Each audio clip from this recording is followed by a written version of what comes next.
ሰላም እንዴት ናችሁ? መሰረት ወርቅነህ ነኝ። አንድ እውነት ድጋሚ ልነግራችሁ ፈልጋለሁ። እኛ አሁን ከተናገርነው ጥቂቷን የተናገርነው፣ ምክንያቱም በጣም ብዙ የተቃጠልንባቸው በጣም ብዙ ያዘንባቸው ነገሮች አሉ።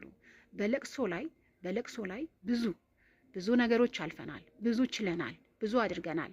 እኛ ያሳደገችን እናታችን ምግብ አብልታ ነው የምትገርፈን። እኛ ስንቀጣ መጀመሪያ ነገሮች ተስተካክሉልን ነው የምንደረገው። እኛ ጨዋን ያሳደገን በክብር ነው ያደግነው። ድሃ ብንሆንም በድህነት ብናድግም እግዚአብሔር ይመስገን የማንንም እጅ ሳንፈልግ ማንም ሳናስለቅስ በህይወት ዘመናችን እዚህ ደርሰናል። እና እውነት ለምንድን ነው የመረራችሁ? እውነት ነው። እኔ አሁን እንድትረዳ ፈልጌያለሁ። ምክንያቱም ወጥቼም አዝናለች ብያለሁ። በዛ ለቅሶ ላይ በነበርን ሰዓት እኮ ስልኳን ዘግታ በእናቷ በኩል ስልክ ሲደወል እኮ ማናገር እኛን እንኳን ማፈር አቅቷት ነበረ ይች ልጅ ማለት ነው። ይሁንላት። ምክንያቱም ሀዘን በግድ ዘኝ ማለት አይቻልም። እንደውም ምክንያት እየፈለገች እኛን ሁላ ማስለቀስ ነበረባት። እኛ እየተደበቅን እዛ የሰራተኛ ክፍል ስናለቅስ፣ እሷ ግን በቃ ሌላ ታሪክ ላይ ነበረች። በጣም ሌላ ታሪክ፣ ብዙ ታሪኮች ነበሩ። ግን እኛ አሁንም ቢሆን ወንድማችንን ያጣ ነው። እሱ ደግሞ ያግዛ። እሱ ለገንዘብ ግድ የላቸውም ነበረ። እኛ እውነት በገንዘብ ነው የታጠው። ይኸው መስቀላችን፣ ክርስቲያኖች ነን፣ ደም የፈሰሰበት መስቀል ነው። ይኸው በጌታ በኢየሱስ ክርስቶስ ስም እንምላለን። አንድ ገንዘብ፣ አንዲት ብር፣ ሌላው ቀርቶ 30ና 40 ሲደገስ ለገንዘብ እንስጥሽ ወይ ሲሉኝ ነው እኔ አልፈልግም። እኔ በራሴ እስከ ህይወት ፍጻሜ እስካለው ድረስ ለወንድሜ አላንስም። ባጣ ቆሎ እሰጥለታለሁ፣ አልፈልግም እኔ ያልኩትኝ። እሷ ግን ሁሉን ነገር ከኮሚቴው ትጠብቅ ነበረ። ብዙ ነገር ራሱ ከሄደ በኋላ ውስጥ እዛ ብር ከተሰበሰበ በኋላ ራሱ እዛ እስቲ ልካ እንኳን ለዚህ ልጅ ነፍስ ይማር አላስባለችለትም። ሁሉን ነገር ከኮሚቴ ይጠብቁ ነበረ፣ ያደርጉ ነበረ። እነሱ ገንዘብና ገንዘብ ብቻ ነው ፍላጎታቸው የነበረው። ለዚህ ነው ኮሚቴውን ይዘው የነበረው። ኮሚቴዎቹ ደግሞ እንግዲህ አላቅም ምን እንደሆነ ችግሩ ብቻ አላቅም። እነሱ በሙሉ ይሄ ልጅ በህይወት ተከፍቷል። ከዛ በኋላ ደግሞ እኛ በህይወት ያለን ሰዎች ነን፣ ነፍስ ያለን ሰዎች ነበር። እዛ ጋር ነገሮች ሁሉ ሲደባበሱ ነበር። ለምን ይሆናል? ለምን ይደረጋል? እኔ ይሄ ልጅ ነፍስ ይማር አላለችውም። አትቀብርም ብያለሁ። አትቀብሪያትም እዚህ ብዬ በስንት መከራ ነው እሺ ብዬ ለስለስ ብዬ። ምክንያቱም ሌላ ሰው ቢሆን ኖሮ እነዚህን ሰዎች ደብድቦ ነው ከዛ የሚያስወጣቸው የነበረው። እኛ ግን ጨዋን ያሳደገን ግን ከአቅም በላይ እኛ አሁን ብዙ መናገር የማንፈልጋቸው እነሱን ሰው ጥንብር ኩሳቸውን የሚያደርግ ክፉ ነገሮች የሰሩ እዛ ተቀምጠን በሀዘናችን ጊዜ ያየናቸው በጣም የሚያስጠሉ ቆሻሻ ነገሮች አሉ። ድመት እንኳን ሰው ሞቶበት ድመት እንኳን የድመቴ ብትሞትብኝ በጣም ነው ማዝነው። የሰው ልጅ ነው የሞተው፣ ደግ ልጅ። እኔ እንደውም ቢቸግረኝ ማለት ነው ሌሎች ጓደኞችን እንዴት ነው ነፂ፣ መቼም የቤቱ ነገር አላውቅም፣ ይሄ ሰው መጥፎ ነው እንዴ? ለእነዚህ ሰዎች ምንድን ነው የሆነው ብዬ እነሱ እያለቀሱ ነው የመለሱልኝ። አረሱ ሰው እኮ አይናገርም ብለው ነው ያሉትና በጣም የሚያሳዝን ታሪክ ነው። እናንተ ግን ማንም የዓለም ሕዝብ ፊቱን ቢያዞርብኝ እኔ ወንድሜን እንደገደልኩት ነው የሚሰማኝ። ምክንያቱም እዛ ጋር ጥሩ ናት ብያለሁ፣ ግን ጥሩ ናት ያልኩት ለሷ ነው። ታውቃለች ጥሩ እንዳልሆነች። እኔ አመሰግናለሁ እንኳን ፊቴ ማየት ራሱ አልቻለችም። እናውቃለን እንዴት አይነት ህይወት እያሳለፈ እንደነበረ ይሄ ልጅ መተኛቱ። እኔ ብዙ ቪዲዮዎች አሉኝ ነይ ተብዬ እዛ በየቦታው ተኝቶ ጸጉሩን ሲቆረጥ እንኳን ለዛች ደቂቃ እንኳን እንቅልፍ ተኝቶ ሰውየው እንዳይሞትብኝ ነይ ብሎ ብዙ ፎቶዎች አሉኝ።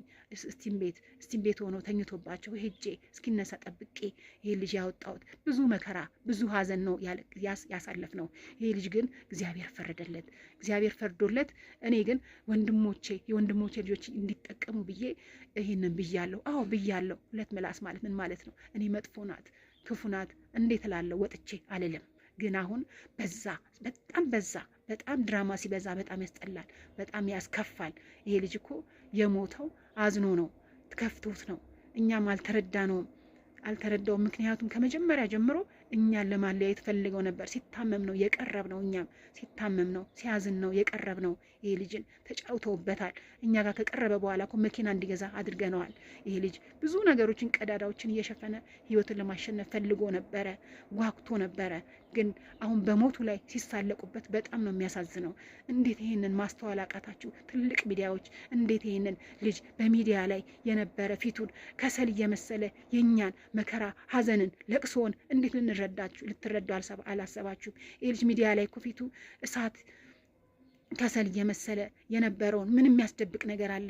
ይሄ ልጅ ሰላም እንደሌለው ያስታውቅ ነበረ። ከኛ ጋር የነበረውን ጊዜያቶች ጥሩ ነበሩ። ይሄ ልጅን እንዴት ነው ልትረዱት ያልፈለጋችሁት? እኛ እኮ እሱ ነው ተጎድቷል። አሁን እነዚህ ሰዎች ይበቃቸዋል።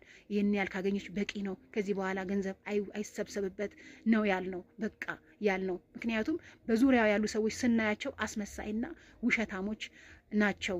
እና ይሄን ልጅ እንደገና ከሞቱም በኋላ በስሙ ሊጠቀሙበት ስለፈለጉ ነው። ስራውን ሊወርሱ ስለፈለጉ ነው። ነገሮችን ሁሉ ከስር ከስር እየተቀበሉ እኛን አለያይተው እኛን ዞር በሉ ብለው እሷን ይዘው ውክልና ይዘው እኛን ለማዋረድ እኛን ለማድረግ እየፈለጉ ነው። ማንም ወንድ ቢሆን ማንም፣ ይሄ እኮ ደማችን እኮ ነው፣ ስጋችን እኮ ነው። ይሄ ልጅ ከፍቶት እኮ ነው ይሄ ነው ብሎ ከልቡ ሳይናገር የሞተ ልጅ እኮ ነው። እና ይሄ ማለት ምንድን ነው? ሰውን አላስተኛ ማለት። ይሄ ልጅ እኮ አሁን የቀኒኒን አባት አለ። ይሄ ልጅ እኮ ዱላ አላረፈበት እንጂ ነፍሱን ስጋውን ሁሉ ሲቦጫጭቁት የነበሩ ሰዎች ናቸው። ላቡን እንዲህ አድርጎ የሰራውን ሲወስዱ ነበረ። ችግር የለውም። እሱ ግን ሰላም ሲሰጡት አልነበረም። ታሞ እንኳን እግዚአብሔር ይግደል ያላለችው ሴትዮ ነች እኮ። እና ምንድን ነው የምትሉት? እኛ እናንተ እንድትፈርዱን አይደለም። ነፍሴ እኔ እንድታርፍ ስለመፈልግ ነው። ነፍሴ ያችን ነገር ስላልኩ እግዚአብሔር እኮ ይህ ልጅ አጋልጦለት ነበረ። በጌታ በኢየሱስ ክርስቶስ ደሙ በፈሰሰበት ቃል ገባለሁ። አንዳችንም አንድ ብር አልጠየቅንም፣ አንድ ብርም አንጠይቅምም እኛ። ምክንያቱም ወንድማችን ነው። አዝነናል። በጣም ያዘን ነው። ይህንን ደግሞ እግዚአብሔር ነው የሚያውቀው። ይሄ ልጅ ነፍሱ ታርፋለች። እኛውም በቃ ቆምንለት። ምክንያቱም ፍቅር እስከ መቃብር ድረስ ነው። ገባ? ከሞትም በኋላ ፍቅር አለ። እኛ ጋር ፍቅሩ ቀርቷል እንጂ እኛ ባጥንቱ በስጋው አንነግድም። የደም ገንዘብ ነው። እኔ አንድ ብር አልፈልግም ሲል እኔ 30 ይደገስ ሲሉ ነው እኔ ራሴ በህይወቴ እኔ ራሴ ነኝ ያደረግኩትኝ እስከ ህይወቴን ፍጻሜ እስካለውም እስከ ልጆቼ እሱን ማንረሳው ሰው ነው። ምክንያቱም ተከፍቶ አዝኖ የሞተ ሰው ነው። እና አመሰግናለሁ ጥሩ ስላደረጋችሁ። እዛም እየወጣችሁ ደግሞ እኛን የወቀሳችሁ እግዚአብሔር አምላክ ልቦና ይስጣችሁ። እግዚአብሔር ለእኛ ፍርዱን ይስጥ። አሁንም ገና ፍርድ እንጠብቃለን። ተራበው አብራሽ ላጣ ሰው